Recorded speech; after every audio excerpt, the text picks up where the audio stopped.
고린도전서 10장 1절에서 13절입니다. 형제들아, 나는 너희가 알지 못하기를 원하지 아니하노니 우리 조상들이 다 구름 아래에 있고 바다 가운데로 지나며 모세에게 속하여 다 구름과 바다에서 세례를 받고 다 같은 신령한 음식을 먹으며 다 같은 신령한 음소를 마셨으니 이는 그들을 따르는 신령한 반석으로부터 마셨음에 그 반석은 곧 그리스도시라. 그러나 그들의 다수를 하나님이 기뻐하지 아니하셨으므로 그들이 광야에서 멸망을 받았느니라. 이러한 일은 우리의 본보기가 되어 우리로 하여금 그들이 악을 즐겨한 것 같이 즐겨하는 자가 되지 않게 하려 함이니, 그들 가운데 어떤 사람들과 같이 너희는 우상 숭배하는 자가 되지 말라. 기록된 바 백성이 앉아서 먹고 마시며 일어나서 뛰논다 함과 같으니라. 그들 중에 어떤 사람들이 음행하다가 하루에 23,000명이 죽었나니 우리는 그들과 같이 음행하지 말자. 그들 가운데 어떤 사람들이 주를 시험하다가 뱀에게 멸망하였나니 우리는 그들과 같이 시험하지 말자. 그들 가운데 어떤 사람들이 원망하다가 멸망시키는 자에게 멸망하였나니 너희는 그들과 같이 원망하지 말라. 그들에게 일어난 이런 일은 본보기가 되고 또한 말세를 만난 우리를 깨우치기 위하여 기록되었느니라. 그런즉 선줄로 생각하는 자는 넘어질까 조심하라. 사람이 감당할 시험 밖에는 너희가 당한 것이 없나니 오직 하나님은 미쁘사 너희가 감당하지 못할 시험 당함을 허락하지 아니하시고 시험 당할 즈음에 또한 피할 길을 내사 너희로 능히 감당하게 하시느니라. 아멘. 고린도 교회에 우상 제물을 먹을 수 있느냐 없느냐 하는 문제로 분쟁이 생겼죠. 그리스도인의 자유를 강조하는 사람들은 먹어도 상관이 없다고 주장했고, 율법의 관습에 젖어 있는 사람들은 절대로 먹으면 안 된다고 했습니다. 그들은 서로 자신들의 성경적인 지식을 동원해서 자기들이 옳다고 주장을 했습니다. 늘 그렇듯이 논쟁은 언제나 새로운 논쟁을 낳습니다. 그리고 해결의 기미가 보이지 않자 그들은 에베소에 있는 바울에게 편지를 써서 바울의 의견을 구하게 되었습니다. 편지를 받은 바울은 그 문제를 해결하는 출발점을 고린도 교회 교인들과 다르게 잡았습니다. 고린도 교회 교인들은 그 문제 해결의 출발점을 지식으로 삼았다고 그랬죠. 그런데 바울은 사랑으로 삼았습니다. 바울에게 있어서 사랑은 자기 행동의, 이를테면 나는 내 믿음으로는 당연히 할 수 있지만 만약에 나의 행동으로 인해서 누군가가 실족당한다면 나는 절대로 하지 않겠다는 그런 배려였습니다. 그와 같은 배려가 어떤 형태로 구체적으로 나타났는가 하면 바울 자기 자신의 자유의 절제 그리고 권리의 포기로 나타났습니다. 고린도전서 8장에는 바울이 스스로 자기 자유를 어떻게 절제했었는지를 밝혀주고 있고, 고린도전서 9장에는 바울이 당연히 누릴 수 있는 권리와 그 권리를 쓰지 아니하였음을 상세하게 밝혀주고 있습니다. 바울이 그처럼 복음을 전하는 자로서 당연히 누릴 수 있는 자유를 다 쓰지 아니할 수 있었던 것은 자기의 권리를 다 쓰지 않고도 주님의 복음을 전하는 그 자체를 하나님의 상으로 여겼기 때문입니다. 하나님께서 주신 권리보다 그 권리를 주신 하나님이 더 소중했거든요. 그 하나님을 위해서라면, 그리고 믿음이 연약한 자를 위해서라면 이런 권리는 안 써도 좋다는 것이죠. 바로 그런 믿음으로 사도 바울은 율법 아래에 있는 사람을 만나면 율법 아래에 있는 것처럼, 율법 없는 사람을 만나면 마치 율법 없는 자인 것처럼, 믿음이 연약한 자에게는 믿음이 연약한 자인 것처럼 다가갔습니다. 바울이 기회주의자여서가 아니라 바로 자신이 만나는 사람들과의 접촉점을 키우기 위해서였습니다. 바울의 꿈은 민족 대복음화에 있지 않았습니다. 지중해 세계 온 세계인을 구원하는 데 있지 않았습니다. 그와 같은 삶을 통해서 단 몇 사람이라도 구할 수 있다면 자기의 사명을 완수하는 것으로 생각했습니다. 바울은 구호를 크게 잡지 않았기 때문에 그의 삶은 허황되지 않았습니다.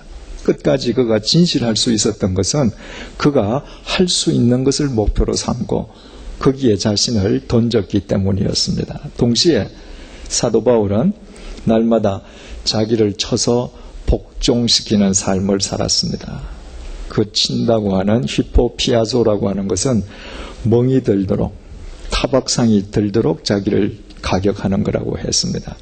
이유는 남에게 복음을 전한 뒤에 내가 넘어질까 두렵다. 그 이야기는 내가 복음을 다 전한 뒤에 하나님께서 나를 부르실 때 하나님의 시상에서 제외되는 자가 될까 두려워서 나를 친다. 따라서 바울이 우리보다 그 월등한 삶을 살 수 있었던 것은 바로 하나님이 주시는 상급 자체를 목적으로 했기 때문에 이 세상의 모든 것을 초월할 수 있었음을 우리가 배웠습니다. 바로 그 연장선상에서 바울은 오늘 고린도전서 10장 말씀을 통해서 하나님의 은혜를 받았음에도 불구하고 자기를 쳐서 복종시키는 삶을 등한시하다가, 바꾸어 말하면 자유를 남용하다가, 다시 말씀드리면 구원받았음에도 불구하고 자기 살고 싶은 대로 살다가 가나안 땅에 들어가지 못했던 이스라엘 선조들의 예를 들어서 이야기해주고 있습니다. 10장 1절입니다. 형제들아, 나는 너희가 알지 못하기를 원하지 아니하노니. 알지 못하기를 원하지 않는다. 참 말이 꼬여 있습니다. 그죠? 바울이 이렇게 말을 꼬을 때는 이거 대단히 중요하다는 말이에요. 알지 못하기를 원하지 않는다는 이야기는 너희들이 반드시 이것을 알아야 된다. 뭘 알아야 된다는 말인가? 우리 조상들이 다 구름 아래에 있고 바다 가운데로 지나며, 조상들은 출애굽한 조상들이죠. 그들이 구름 아래에 있다. 구름은 그들을 인도하던 구름 기둥입니다. 그들이 바다 가운데로 지났다. 출애굽한 이스라엘 백성들이 지난 바다는 한 군데밖에 없죠. 홍해 바다입니다. 2절, 모세에게 속하여 다 구름과 바다에서 세례를 받고 구름 기둥을 따라서 홍해를 도해해서 홍해 건너편으로 갔습니다. 그 홍해를 건너면서 그 속에서 세례 예식을 베푼 적도 없고 세례 서약을 한 적도 없었는데 이스라엘 백성들이 홍해를 건넌 그 사건 자체를 사도 바울이 세례라고 표현을 했습니다. 이미 우리는 왜 그것이 세례였는지 살펴본 적이 있죠. 사도 바울은 로마서 6장에서 세례를 그리스도와 연합, 바꾸어 말하면 그리스도의 죽음과 부활에 연합하는 사건으로 규정을 했습니다. 십자가에서 못 박히신 예수님과 함께 죽는 거예요. 말하자면 죄인된 옛 삶의 노예된 나는 그리스도 안에서 죽는 것입니다. 그리고 무덤을 깨뜨리시고 부활하신 그리스도와 연합해서 내가 다시 살아나는 거예요. 따라서 죄인된 나의 옛 의미 없는 삶을 버려버리고 그리스도 안에서 새로운 생명의 길을 시작하는 것으로 세례를 규정을 했습니다. 그렇다면 왜 홍해를 건넌 사건 자체를 사도 바울이 세례라고 정의를 내렸는가? 홍해를 건넌 행위 자체가 바로 이 세례의 의미였기 때문이라고 했습니다. 이스라엘 백성들이 홍해 앞에 서 있는데 홍해가 갈라지지 않았습니까? 그래서 그 홍해를 건너서 바다를 지나갑니다. 그러나 갈라진 그 홍해 길은 에집트와 연결이 되어 있습니다. 에집트는 무슨 상징이죠? 죄와 사망의 삶의 상징이잖아요. 따라서 홍해는 갈라져서 내가 걸어갈 수 있는데 옛 삶과 길이 이어져 있기 때문에 내가 언제든지 되돌아갈 수 있어요. 그런데 이스라엘 백성들이 홍해 저편쪽으로 완전히 건너고 나니까 홍해 바다가 다시 합쳐져 버렸습니다. 옛날로 되돌아갈 수 있는 길이 없어졌습니다. 옛 삶과 단절이 된 거예요. 그들에게 남아있는 길이라고 하는 것은 오직 가나안을 향하는 새로운 길밖에 없습니다. 그 자체가 세례였다는 것입니다. 그런데 사도 바울이 너희들이 반드시 알면 좋겠다. 뭘 알면 좋겠다는 건가? 그 세례가 이스라엘 백성들의 결단이나 의지로 이루어진 것이 아니라 하나님의 은혜로 이루어졌다는 것입니다. 구름 기둥 속에서, 인도하심 속에서 하나님께서 갈라주신 홍해 가운데에서, 그것도 진창 바닥이 아니라 홍해가 갈라진과 동시에 마른 바다, 마른 땅이 됐죠. 그 하나님의 은혜 속에서 옛 삶을 청산하고 새로운 삶을 향하는 길이 주어진 것을 너희들이 반드시 알았으면 좋겠다. 너희들은 이미 은혜를 입은 사람이라는 거예요. 여러분, 바울의 이 말을 우리 삶에 한번 대입을 해보십시다. 우리가 하나님의 부르심을 받고 우리가 세례를 받은 교인이 되었다면 그것이 애당초부터 우리의 결단이나 우리의 의지로 이루어진 일입니까? 전혀 그렇지 않지 않습니까? 우리는 에집트에 노예된 삶을 살던 이스라엘 백성들처럼 죄와 사망의 늪 속에서 살던 사람이에요. 그런데 하나님께서 당신의 구름 기둥과 불 기둥으로 우리를 불러내시고 바다와 같은 이 세상 한가운데에서 세례 교인으로 살아가도록 은혜를 베풀어 주셨습니다. 그 자체야말로 우리가 이미 하나님의 기적 속에 있다는 사실을 일깨워주는 것이죠. 2절, 3절 모두가 같은 신령한 음식을 먹으며 세례받는 은혜를 입었을 뿐만 아니라 이스라엘 백성들 모두가 신령한 음식을 먹었다는 거예요. 신령한 음식은 두말할 것도 없이 광야에서 매일 하나님께서 내려주신 만나죠. 그 만나는 사실은 육체의 양식입니다. 그걸 먹고 몸이 생존하는 거예요. 그런데 왜 그 만나를 신령한 음식이라고 했는가? 그 만나가 땅에서 솟아오르지 않았습니다. 매일매일 하늘에서 떨어졌죠. 내가 그 만나를 얻기 위해서 하늘을 쳐다본다는 것 자체가 은혜 아닙니까? 내가 이 광야와 같은 세상을 살아가는데 언제 하나님 볼 시간이 있어요? 그런데 오늘도 하나님께서 내게 이 양식을 내려주시지 아니하시면, 바꾸어 말해서 하나님께서 오늘도 내 심장을 뛰게 해주시지 않으면, 하나님께서 오늘도 내가 먹은 것을 소화하게 해주시지 않으면, 내가 만나를 태산처럼 쌓아놓고도 나는 그것과 무관한 사람이 되잖아요. 그래서 하나님을 보고 위에서 하나님께서 주시는 그 양식을 먹고 산다고 하는 것 자체로서 이미 그것은 신령한 음식입니다. 두 번째로, 하늘에서 만나가 떨어지는데 비처럼 떨어졌습니다. 하나님께서 명령하시기를, 얘들아 하루 3끼분만 주어라. 내일 분까지 네 욕심으로 주우면 반드시 썩는다. 그런데 사람들 중에는 그 하나님 말씀을 우습게 여겼던 사람들이 있죠. 설마 그럴까? 그런데 한 끼분 이상을 주운 사람의 만나는 반드시 썩었습니다. 그 자체가 단순한 먹거리가 아니라 하나님의 말씀이잖아요. 얘들아, 너 내 말 안 지키면 너 인생이 썩어. 네가 가진 것이 썩거나 네가 가진 것이 썩지 않으면 네가 가지고 있는 것이 너를 썩게 만들어. 신령한 음식이죠. 안식일 전날은 하나님께서 너희들 오늘은 이틀분을 주어라. 그리고 안식일에는 절대로 줍지 말라. 자, 어제 내가 이틀분을 주었는데 하루분을 초과하는 건 썩었습니다. 그런데 안식일 전날은 이틀분을 주어도 안 썩는다는 거예요. 설마 그럴랴? 그런데 이틀분을 주었더니 실제로 안 썩습니다. 그건 뭐예요? 네가 세상의 욕심으로 살아가는 것이 아니라 하나님을 중심으로 하나님을 경외하는 자가 살아가면 네가 하나님의 법도대로 사는데도 하나님께서 너 먹고 사는 문제를 책임지신다는 거예요. 그 자체가 하나님 말씀이잖아요.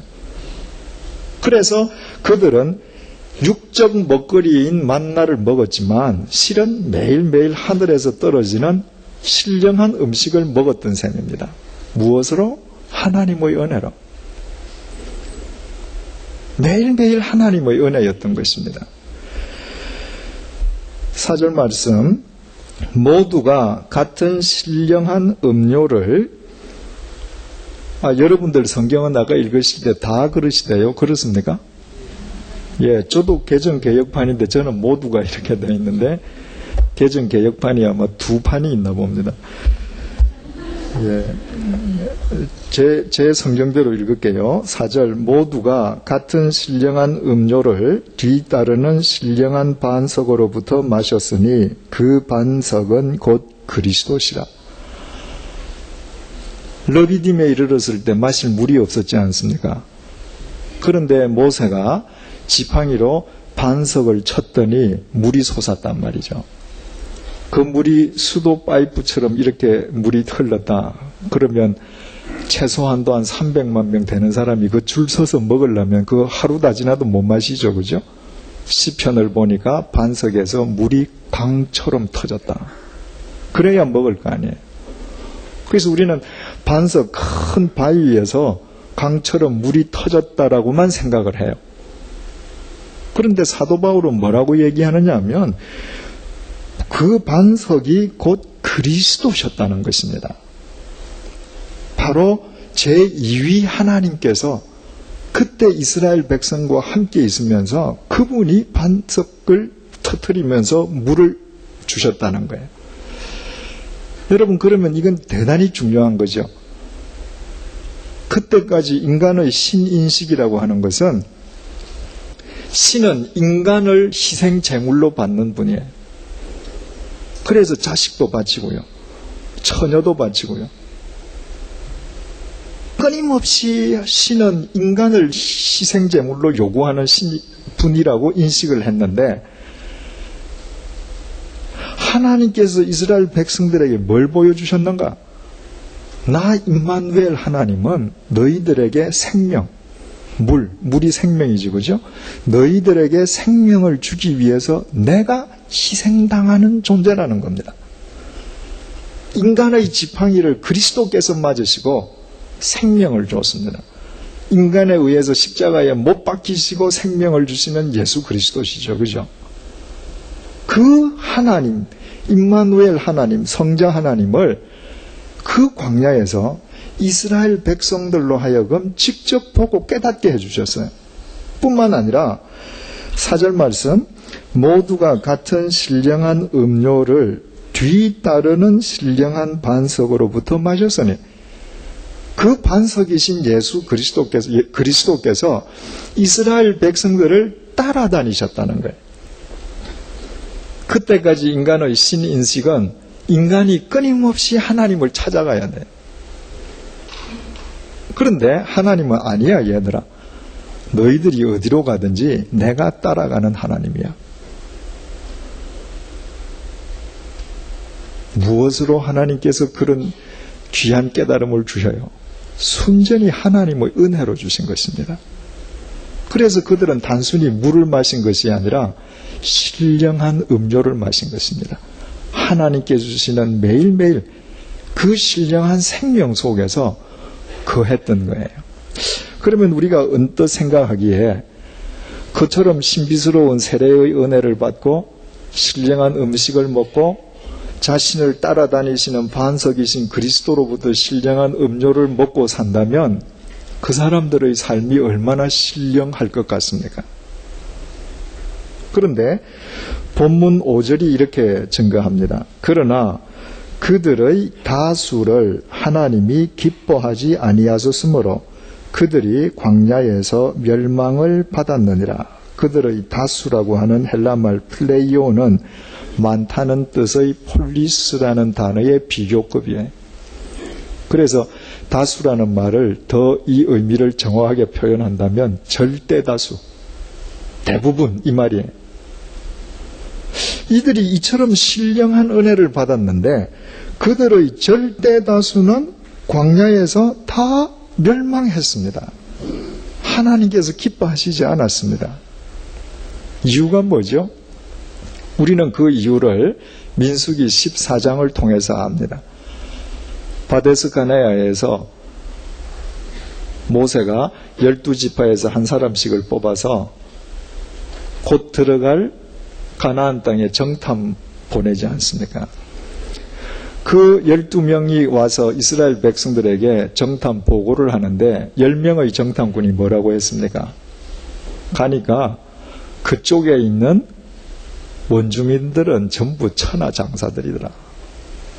우리가 보니까 그 사람들 앞에서 우리는 메뚜기더라. 메뚜기. 가면 다 죽는다. 절대로 들어가면 안 된다. 여호수아와 갈렙은 뭐라 그랬죠? 그들이 비록 장대하고 거인이지만 하나님께서 우리와 함께 하시기 때문에 그들은 우리 밥이다. 들어가자. 똑같은 사람을 놓고 한 사람은 그 사람 앞에서 우리가 메뚜기라고 표현하고 또 한 사람은 그 사람은 우리보다 아무리 커도 우리 밥이다라고 표현을 했습니다. 이스라엘 백성들은 들어가지 말자는 쪽을 따랐죠. 결국 이스라엘 백성들이 뭘 잘못한 거예요? 하나님의 약속의 말씀을 안 믿은 것입니다. 여러분, 이건 참 중요하죠. 이스라엘 백성들이 신령한 세례를 받았습니다. 신령한 음식과 신령한 음료를 매일 먹고 마십니다. 그런데 하나님의 말씀은 안 믿었습니다. 오늘날도 마찬가지 아닌가요? 하나님으로부터 세례받는 신령한 은혜는 받았습니다. 매 주일날 수요일날 교회에 와서 신령한 말씀으로 자기의 영적인 창고는 채웁니다. 책을 통해서 신령한 이 말씀에 대한 많은 해석들을 접해요. 그런데 삶의 현장에서 하나님의 약속의 말씀을 믿지는 않습니다. 이스라엘 백성들이 그렇게 했습니다. 여러분, 우리가 구원받은 그리스도인으로 예배당에 앉아 있다. 나중에 가서도 말씀드리겠습니다만은 이것은 시작일 뿐이죠. 이것이 끝이 아닙니다. 이스라엘 백성들은 하나님의 말씀을 믿지 아니하므로 다 광야에서 멸망당했습니다. 왜? 가나안 땅은 약속의 땅이기 때문에 약속을 믿는 자만 얻을 수 있어요. 6절 말씀입니다.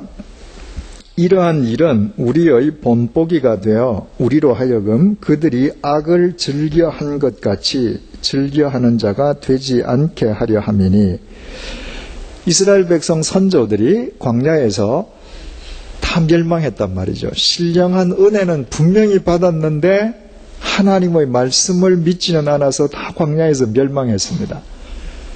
그 이야기를 성경이 우리에게 전해주는 것은 그들이 악을 즐겨한 것 같이 너희들이 악을 즐겨하는 자가 되지 않게끔 해주시기 위함이다. 이스라엘 백성들이 한 건 뭐죠? 하나님의 약속을 안 믿은 것입니다. 그런데 하나님의 약속을 믿지 않는 것 자체가 하나님 보시기에는 악이었다는 것이에요. 하나님께서 예레미야 2장 13절에서 이렇게 말씀하셨습니다. 내 백성이 두 가지 악을 행하였나니 곧 그들이 생수의 근원되는 나를 버린 것과 스스로 웅덩이를 판 것인데 그것은 물을 가두지 못할 터진 웅덩이들이라. 이스라엘 백성들이 두 가지를 잘못했는데 생수의 근원인 나를 버린 거예요. 관역판에서 벗어났습니다. 하나님의 말씀을 믿지 않고 관역판에서 벗어날 때 결국 내 인생의 주인은 내가 될 수밖에 없는데 우리 속에 선한 게 있느냐 말이에요. 없다는 거 우리 자신이 더 잘 알지 않습니까? 그러니까 그 자체로 악일 수밖에 없죠. 두 번째 잘못은 더 터진 웅덩이를 팠습니다. 밑 빠진 독이에요. 내가 하나님을 관역판으로 삼지 않고 나 자신, 내 욕망을 내 인생의 목적으로 삼는다는 것은 이건 터진 웅덩이입니다. 거기에 절대로 영원한 생명은 고이지 않습니다. 하나님의 말씀은 고이지 않아요.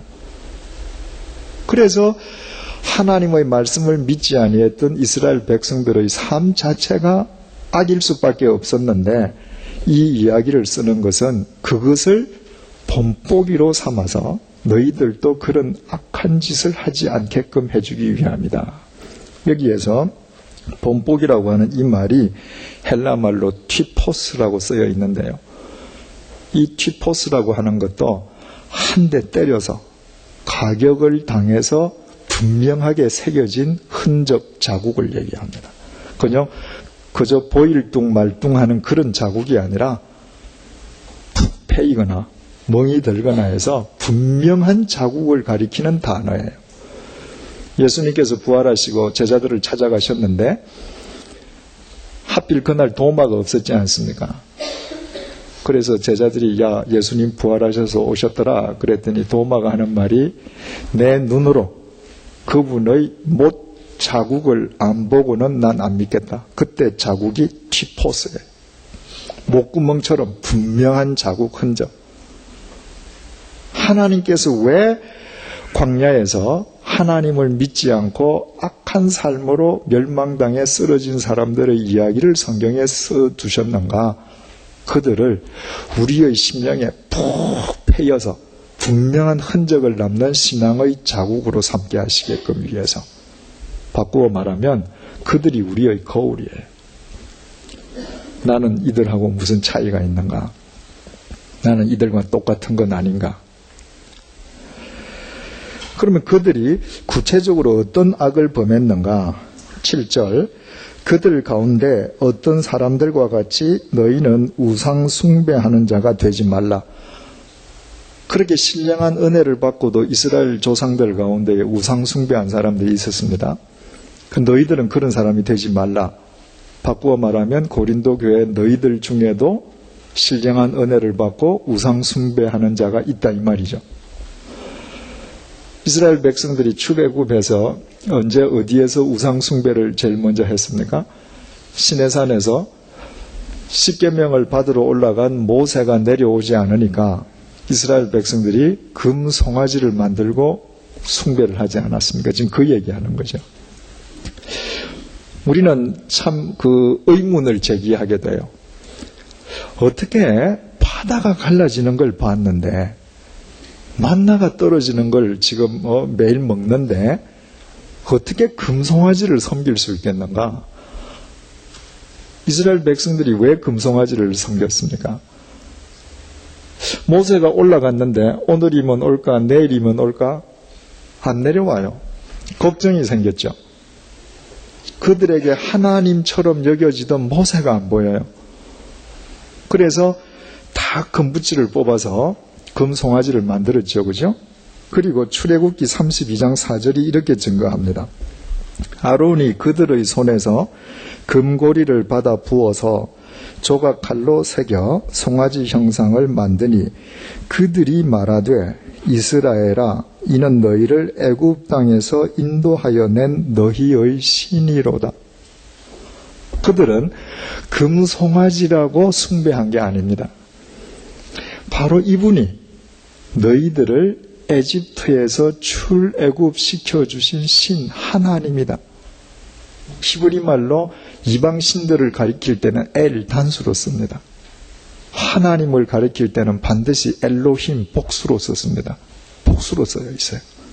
이분이 하나님이라는 거예요.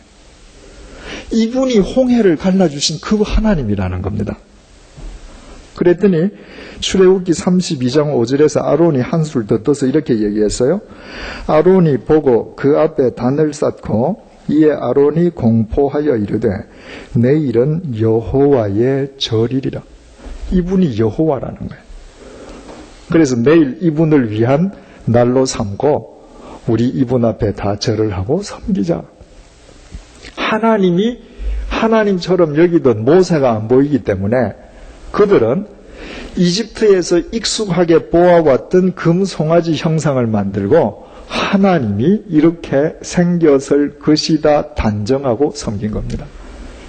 절대로 송아지를 섬긴 거 아니에요. 그들 딴에는 여호와 하나님을 섬긴 겁니다. 뭘 섬긴 거예요, 결국? 자기를 섬긴 거죠. 하나님이 이렇게 생겼을 것이라는 자기의 생각을 섬긴 겁니다. 여러분, 우상이라고 하는 것은 절대로 손으로 만든 조각 그 자체를 섬기는 것이 아닙니다. 내가 저 쇠붙이 저 돌멩이에게 절을 하면 복을 줄 것이라는 내 생각을 섬기는 거죠. 그래서 모든 우상 숭배자는 사실은 자기 숭배자예요. 우상 숭배자일수록 이기적일 수밖에 없는 것은 우상 숭배라는 것 자체가 자기를 절대화하는 것이거든요. 중요한 사실은 7절 다시 보겠습니다. 그들 가운데 어떤 사람들과 같이 너희는 우상 숭배하는 자가 되지 말라. 기록된 바 백성이 앉아서 먹고 마시며 일어나서 뛰논다 함과 같으니라. 야, 너희들 우상 숭배하지 마라. 어떤 사람들이 금가락지를 뽑아서 금 송아지를 만들고 섬겼다. 이렇게 말해야 될 것 같은데 바울이 말하기를 먹고 마시고 일어나서 뛰논다. 우상 숭배를 그렇게 표현했습니다. 그건 왜 그렇죠? 모세가 산에서 십계명을 들고 내려왔을 때 이스라엘 백성들이 금 송아지를 하나님 여호와라고 경배하면서 그 앞에서 뭘 하고 있었습니까? 술을 마시고 광란의 축제를 벌이고 있었습니다. 그 광경을 지금 묘사를 했습니다. 왜 그렇게 했을까요? 고린도 교회 교인들 가운데에 이방 우상 신전에 들어가서 먹고 마시고 우상 신전의 종교 축제에 참여하는 사람들이 있었다는 얘기죠. 지금 바울이 이 말을 하는 것이 우상 제물을 먹을 수 있느냐 없느냐로부터 시작되고 있지 않습니까? 내가 지금 시장에 가서 고기를 사서 밥을 먹는데 이 고기가 우상에게 제물로 드려진 고기냐 아니냐, 그래서 먹을 수 있느냐 없느냐, 이 문제와 내가 아예 결심을 하고 우상 신전에 들어가서 그 우상에게 절한 사람들과 거기에서 벌이는 종교 축제에 참여하는 것하고는 별개 문제죠. 내가 그 속에 들어가서 그들의 축제에서 먹고 마시면서 명분은 있어요. 왜? 나는 그리스도인 자유하는 자니까. 나는 뭐든지 다 가하니까. 그렇지만 그 이방 종교에 들어가서 그들처럼 술을 먹고 마시고 뛰논다고 하는 것은 그 동기가 뭐예요? 영적인 게 아니죠. 육적인 본능인 것이죠. 그죠? 그러면서도 그들은 나는 자유인이니까 괜찮아. 그게 누구를 섬기는 거예요? 자기를 섬기는 것이죠. 바울은 지금 그 말을 하는 것입니다. 이 우상 숭배에 대해서는 14절 다음 주일날 더 우리가 상세하게 보겠습니다. 8절 그들 중의 어떤 사람들이 음행하다가 하루에 23,000명이 죽었나니 우리는 그들과 같이 음행하지 말자. 민수기 25장 보면 출애굽한 이스라엘 백성들이 모압 땅을 지나다가 거기에 있는 모압 여인들과 음행을 벌이지 않습니까? 그러다가 수많은 사람이 목숨을 잃었습니다. 우리는 그렇게 음행하지 말자. 왜 이런 예를 들을까요? 고린도 교회에 음행이 있었지 않습니까? 재밌는 것은 모압에서 모압 여자들하고 음행을 벌린 그 음행이 음행으로 안 끝났죠. 모압 사람들이 섬기는 바알 부올이라는 우상을 섬기는 데까지 연결됐죠. 왜 그럴까요? 여호와 하나님은 간음하지 말라 그래요. 그런데 내가 유욕을 못 이겨서 모압 여자들하고 지금 음행을 벌렸습니다. 그런데 바알 부올은 음행을 당연시 면죄부를 줘요. 그러면 그 죄를 짓고 나서 내가 돌아서는 것이 아니라 그 죄를 내가 계속하는 면죄부를 스스로 얻기 위해서는 허락해주는 우상을 섬겨야죠. 그죠? 지금 고린도도 온 신전이 음행을 당연시하지 않았습니까? 종교 행위 자체에 음행이 들어있었거든요.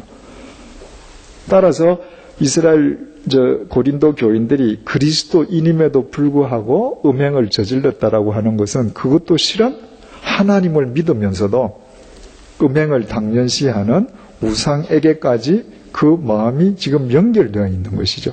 우리 그렇게 하지 말자. 9절, 그들 가운데 어떤 사람들이 주를 시험하다가 뱀에게 멸망하였나니 우리는 그들과 같이 시험하지 말자.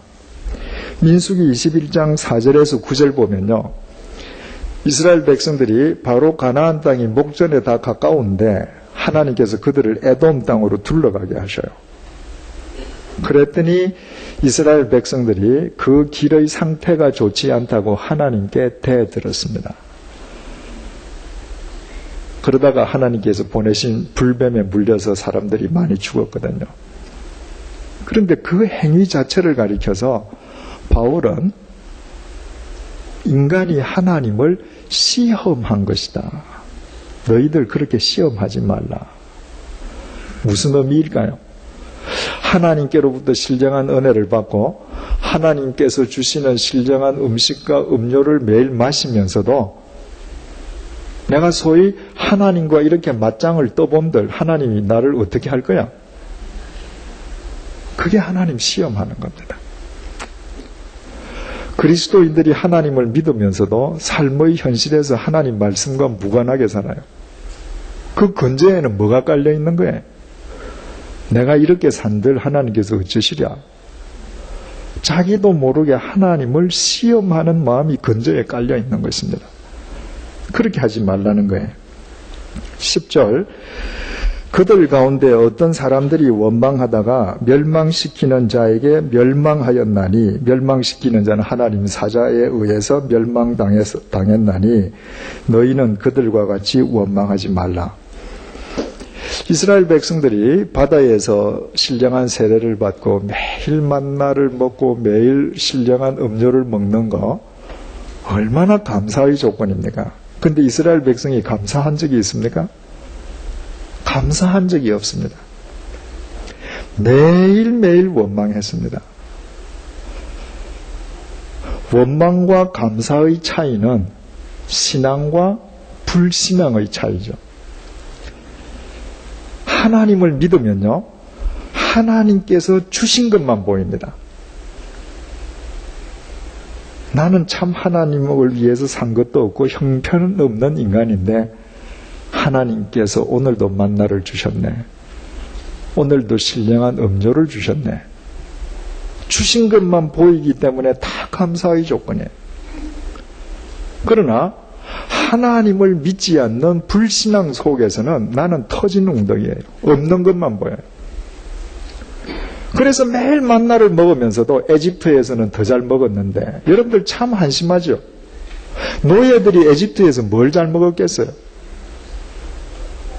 그런데도 현실에서 없는 것만 보고 원망하는 삶은 자기를 착각하게 만들어요. 6.25 전에 다 잘 산 것처럼 착각하게 만든단 말이죠.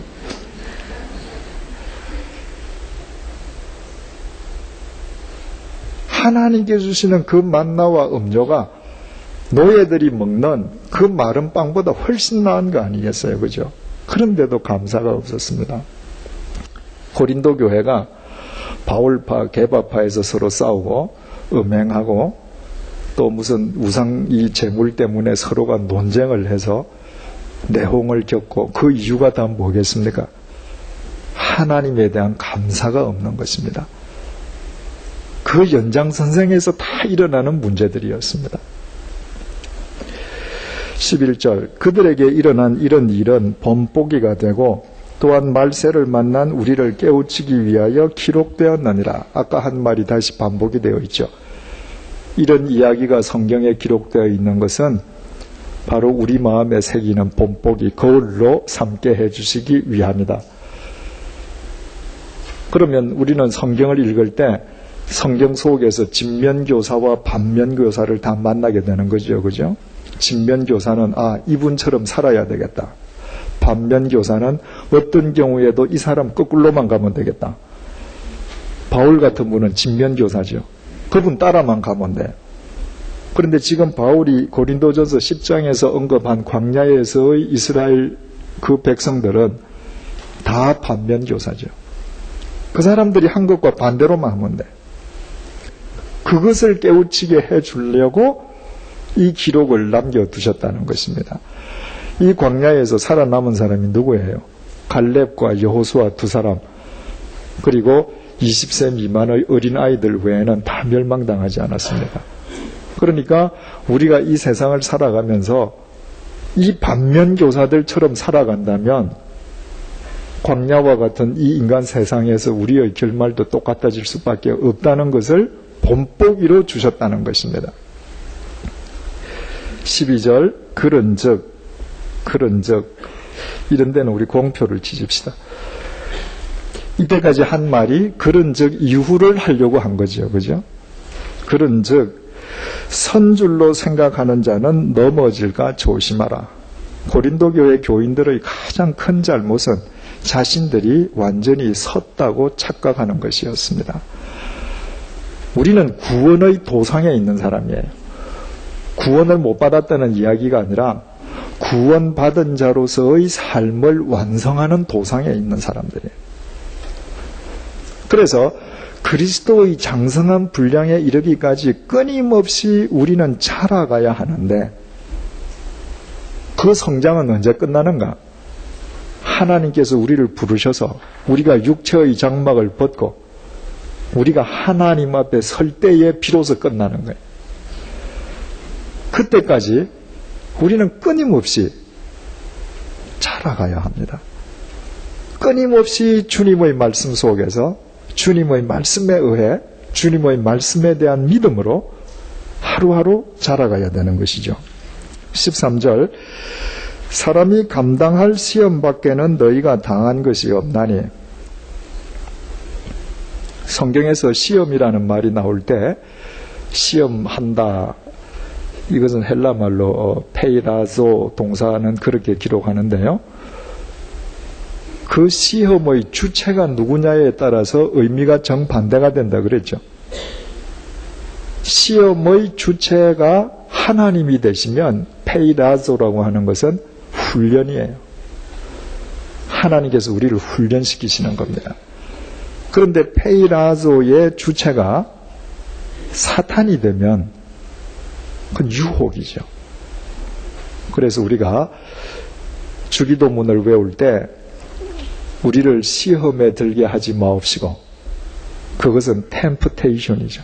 사탄의 유혹에 빠지지 말게 해주십시오. 창세기에서 하나님이 아브라함을 시험하시기 위해서 너 이삭을 번제로 바치라. 그 하나님의 시험은 아브라함을 훈련시키기 위함이다 알 수 있죠. 그럼 오늘 이 본문에서 이 시험이라고 하는 페이라조 이 단어가 유혹을 뜻하는가 아니면 시험을 뜻하는가, 뭘 뜻하는가? 보통 우리가 이 구절을 인용할 때 어려운 시련을 당하시는 분들한테 이 구절을 종종 인용하잖아요. 하나님께서는 감당 못할 시험 안 주시고 시험 당할 때마다 피할 길을 주시니까 힘내라, 그렇게 얘기를 합니다. 그렇게 해석해도 무리는 전혀 없죠. 그런데 이 오늘의 본문 속에서 시험의 의미가 뭐냐 말이죠. 지금까지 바울이 말한 게 뭐죠? 음행의 유혹에 빠진 사람들, 우상 숭배의 유혹에 빠진 사람들, 하나님을 시험하는 유혹에 빠진 사람들, 하나님을 원망하는 유혹에 빠진 사람들 얘기하지 않습니까?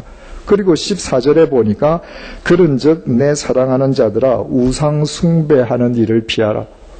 우상 숭배도 하지 말고 음행이니 뭐니 다 하지 말라는 그 사이에 페이라조라는 말이 들어있다면 뭘 얘기하는 거예요? 유혹이죠.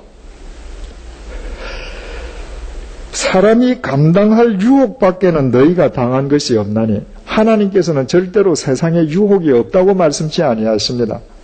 세상에 유혹이 있는데 실은 너희들이 감당하지 못할 유혹이라는 건 세상에 없다는 겁니다. 그 이유는 오직 하나님은 미쁘다는 것은 피스토스, 신실하다는 것입니다.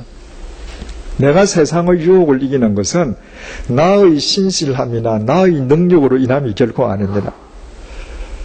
하나님의 신실함으로 인해서 그 하나님 안에서 우리는 세상의 모든 유혹을 이길 수 있어요. 하나님이 신실하신데 어떻게 신실하신가?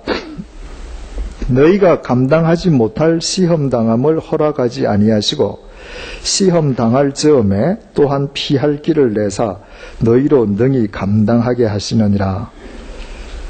하나님께서는 얼마나 신실하시냐 하면 우리가 유혹을 당할 때 우리가 감당할 수 없는 유혹에 빠지지 않게 하시고 어떤 유혹이 임하든 그 유혹을 피할 길을 주신다는 겁니다. 이 구절은 예수님께서 사탄의 유혹을 받으셨던 그 장면을 연상시켜 주지요. 마태복음 4장 1절이 이렇게 시작돼요. 그때에 예수께서 성령에게 이끌리어 마귀에게 시험을 받으러 광야로 가사. 예수님께서 공생애를 시작하실 때에 제일 먼저 하신 일이 사탄의 유혹의 과정을 거치는 것이었는데 그것이 누구의 인도 속에서 있었다고 되어 있습니까? 성령님의 인도하심 속에서 있었습니다. 하나님께서는 때로 유혹을 당신의 도구로 써요. 그래서 성령님께서 사탄으로 하여금 예수님을 유혹하게 했습니다.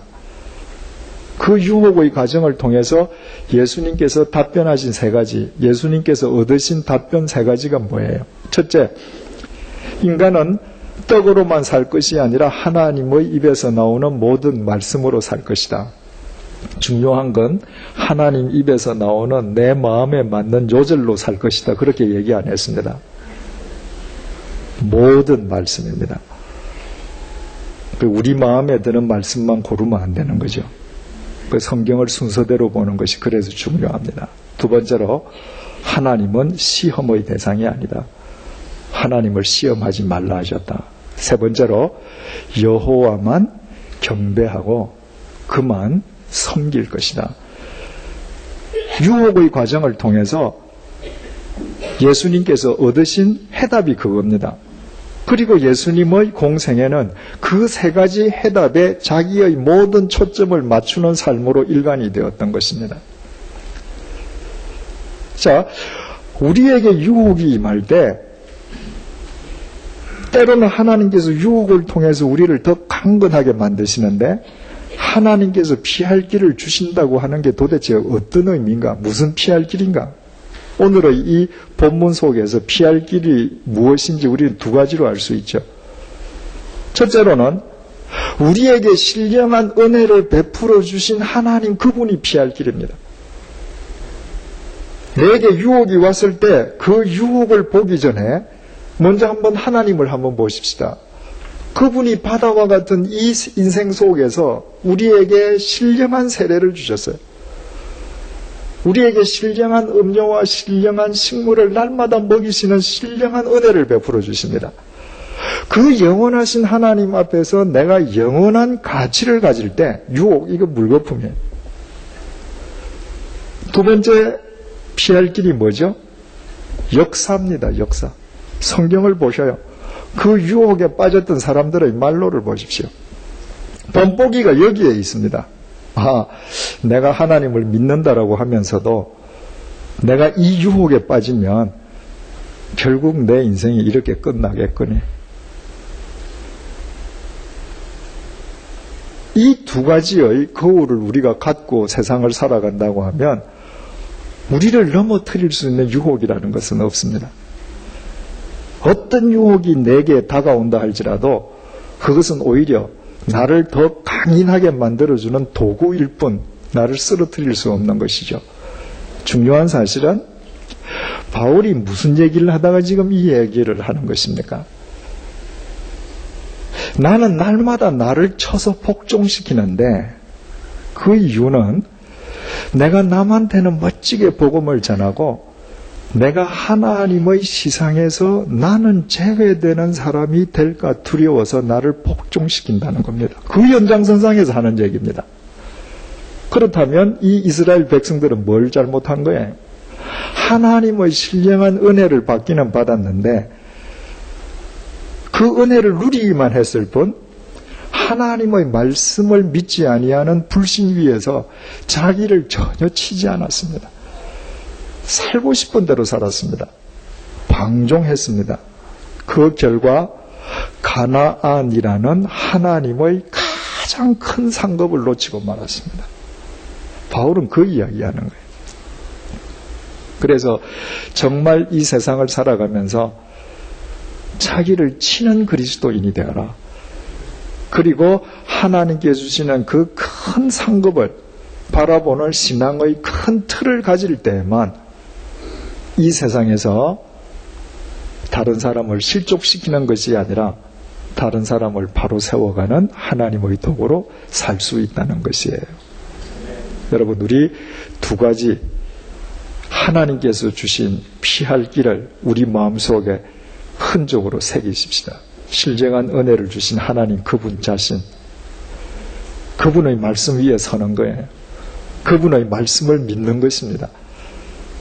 두 번째로 성경 역사라는 거울. 주님의 말씀을 쫓다가 비록 그 당시 2000년 전에는 비참하게 참수형을 당한 바울이 지금 오늘날 우리에게서 어떤 대접을 받고 있는지, 그때 한순간의 욕정과 물욕을 이기지 못해서 유혹에 빠졌던 그 광야의 이스라엘 백성들이 오늘날 어떤 인생의 결과 반면교사로 우리에게 다가오고 있는지, 그 두 가지의 흔적을 우리가 마음속에 새기고 산다면 우리가 어디에 있든지 우리가 두 발 딛고 있는 바로 그곳이 가나안 땅이 되는 것입니다. 왜냐하면 가나안은 하나님의 약속을 믿는 자에게 주시는 하나님의 상급이기 때문입니다. 기도하시겠습니다. 하나님 아버지, 이스라엘 백성들은 바다 속에서 세례를 받았습니다.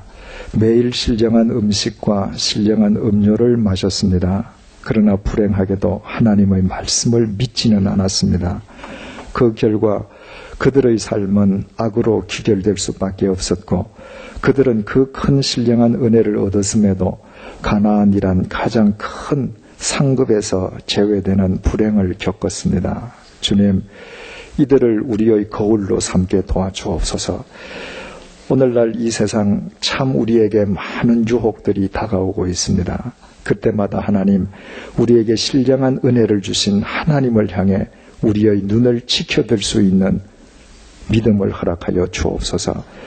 세상을 보면 세상 자체가 가장 커 보이지만 영원하신 하나님을 본다면 세상은 도구일 뿐이요, 거쳐가는 과정일 뿐이요, 내 앞에 있는 욕망은 한낱 의미 없는 물거품에 지나지 않음을 깨닫게 됩니다. 주님, 그 삶을 날마다 살아갈 수 있도록 도와주옵소서. 우리는 성경 말씀을 읽고 있습니다. 주님, 내 마음에 드는 요절들만 구해서 잃는 어리석은 삶의 자세를 버리게 해주시고, 이 모든 말씀을 우리의 신앙의 거울로 삼게 도와주옵소서. 신앙 역사, 성경의 역사 자체가 우리 신앙의 흔적이 되게 도와주시어서 이 속에 있는 진면교사는 우리가 따르고 반면교사와는 어긋나는 삶을 살게 도와주시어서 어떤 유혹을 받든 그 모든 것을 극복할 뿐만 아니라 하나님의 말씀을 믿는 믿음 속에서 우리가 두 발 딛고 있는 곳이 날마다 아름다운 가나안으로 일구어지는 하나님의 상급 속에 살아갈 수 있도록 도와주옵소서. 예수님의 이름으로 기도드립니다. 아멘.